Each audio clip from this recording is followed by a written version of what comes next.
back to you.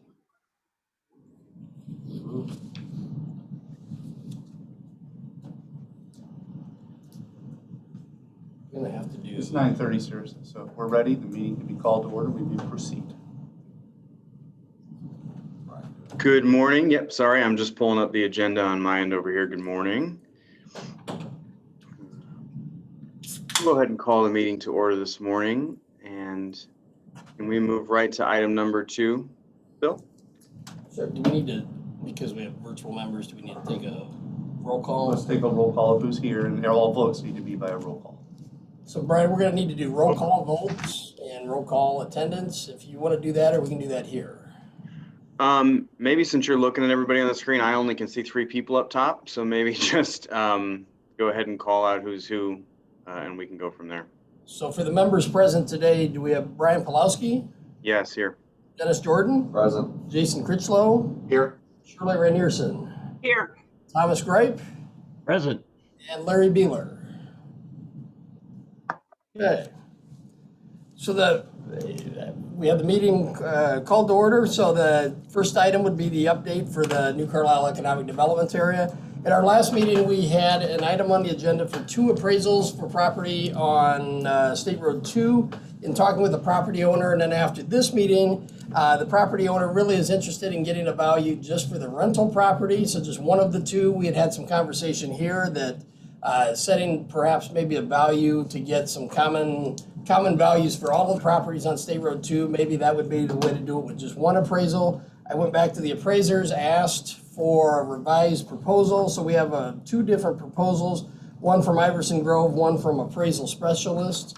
Both are in the amount of $500 for the property at 30675 State Road 2. This is a property immediately adjacent to property that the Board of Commissioners owns at the northeast corner of State Road 2 in Larison. And I would ask for your approval of these proposals for appraisals, please. This would give us the ability then to help understand what other values might be in that corridor in the future. Bill, this is Tom, could you please explain to the commission why we are interested in further acquisition in that area? Yep, so a couple of different reasons. First is the Board of Commissioners, through the Redevelopment Commission, owns the property immediately to the west and to the north. As we look to do improvements at State Road 2, all of those properties along State Road 2 will need to have some level of acquisition, whether it's just some frontage or total takes for acquisition. This property being immediately adjacent to the property we own, we are going to clean up the property that we own at the corner later this summer. So the ability to acquire this rental property would have no relocation at some point in the future. It would be a tremendous value, again, removing one more house off of State Road 2 out of this intersection. And again, we've got a willing seller, so it's kind of an advantageous time to get at least an assessment of the value of the property. We may find that the value of the property after the appraisals is more than we'd want to pay at this point in time, but we just don't even have necessarily a good core value of what those properties could sell for. So that's why I'm recommending that we get these appraisals so that we can at least get and set some values for that corridor for future purchasing. Bill, this is Jason. I know you mentioned it, or you mentioned something about it. How is this different than the proposal that was on our agenda at our last meeting? So at the last meeting, we had 2 for this property and for the adjacent property. This is just one property now. So we could use this value for a house with a common size lot to kind of give us a base value for all the other adjacent properties for the future. So we're not over appraising per se. We're actually just appraising getting one set of values and using that as our base set of values.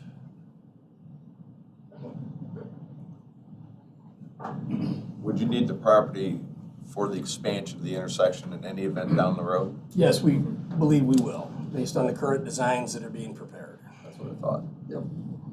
Bill, if I might just add a comment, one of the reasons why we think this is important from an intersection improvement standpoint, we've seen this has been a problematic intersection for a number of years.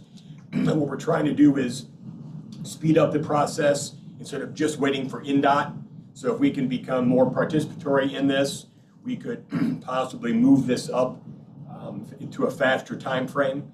So we're looking at this both from a property standpoint, but also from almost a public safety standpoint. Anything we can do to help upgrade and improve that intersection, we want to take those steps to do so. So that's one of the reasons why the redevelopment commission is being asked to consider this.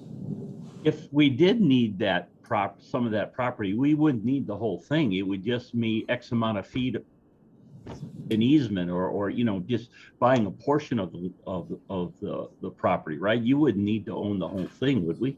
Yeah, so based on the current designs that are being prepared, the intersection would have actually, a new intersection or a new interchange would actually be constructed off alignment.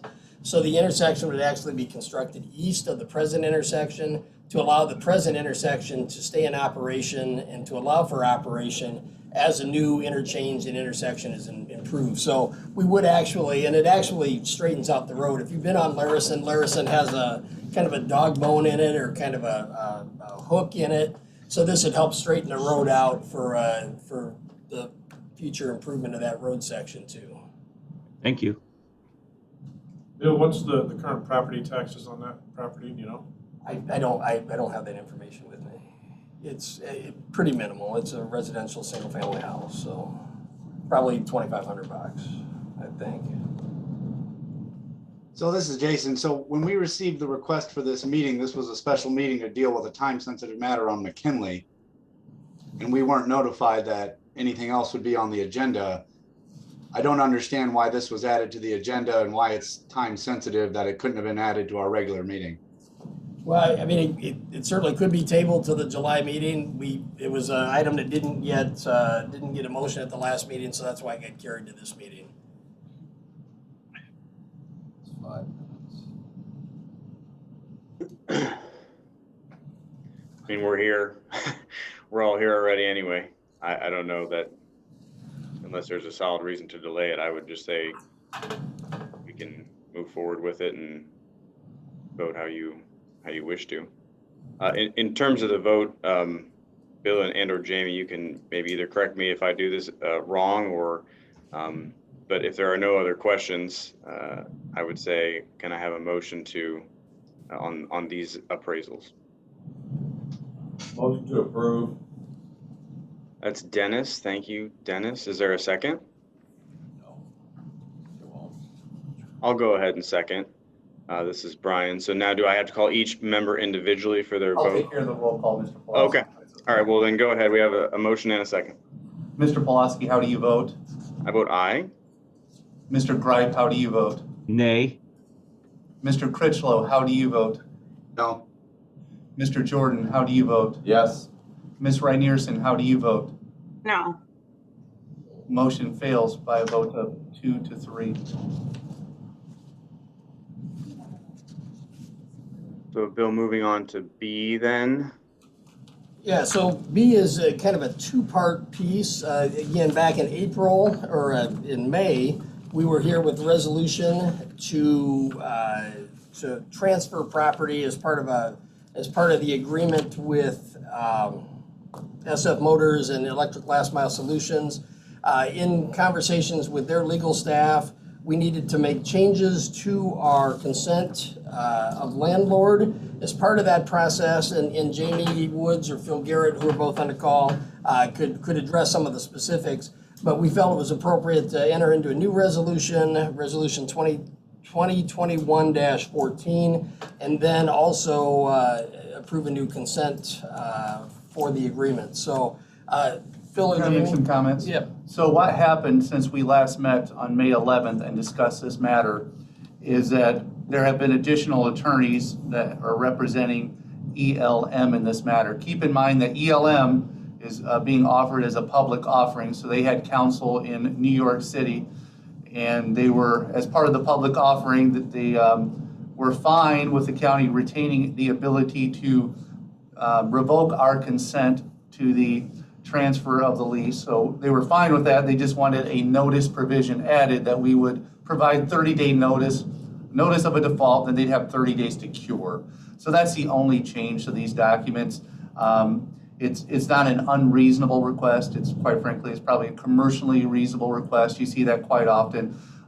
It's no fault on Elm's attorneys, Indiana, or anybody on the staff's part. Just when you get attorneys in New York and tall buildings starting to take a look at things and it's tied to a public offering, things happen. And we should probably be grateful this is the only thing that's happened, because I've seen much worse situations. So that is with that background that we offer first Resolution 2021-14, and then the revised or consent to landlord for your approval this morning, or consideration this morning. The rest of the project, though, is as briefed and outlined at the meeting when we approve these. That's all still on track as we discussed. That is correct. Yeah, it is correct. And they actually have a shareholder vote on the 24th, so on Thursday. So this has to be done before that vote on the 24th to allow everything to move forward. Got it. Any questions from commission members? No. Do I have a motion to approve the resolution? I'll move it. I second. I have a first and a second. Thanks, Tom. To approve Resolution number 2021-14. Mr. Pulaski, how do you vote? Aye. Mr. Greip, how do you vote? Aye. Mr. Critchlow, how do you vote? Yes. Mr. Jordan, how do you vote? Yes. Ms. Reinerson, how do you vote? Yes. Resolution number 2021-14 is passed unanimously. Mr. Pulaski, let's see if there's a motion for approval of consent of landlord. Do I have a motion? Moved. Second. We have a Thank you motion both. and second. Mr. Pulaski, how do you vote? Aye. Mr. Greip, how do you vote? Aye. Mr. Critchlow, how do you vote? Yes. Mr. Jordan, how do you vote? Yes. Ms. Reinerson, how do you vote? Yes. Consent of landlord is approved unanimously. Mr. Pulaski, meeting's in your hands.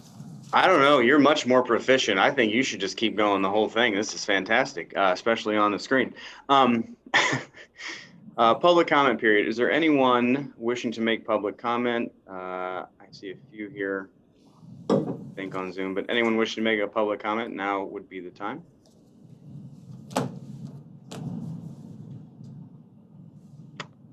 Hearing none, I would move on to a motion for adjournment. So moved. Second. Thank you both. Do we have to roll call adjournment, Jamie? Yes. Yes. Okay. Go ahead. Motion and second to adjourn. Mr. Pulaski, how do you vote? Aye. Mr. Greip, how do you vote? Aye. Mr. Critchlow, how do you vote? Yes. Mr. Jordan, how do you vote? Yes. Ms. Reinerson, how do you vote? Yes. Motion carries unanimously. We are adjourned. Thank you. Thank you, guys. See you, everybody.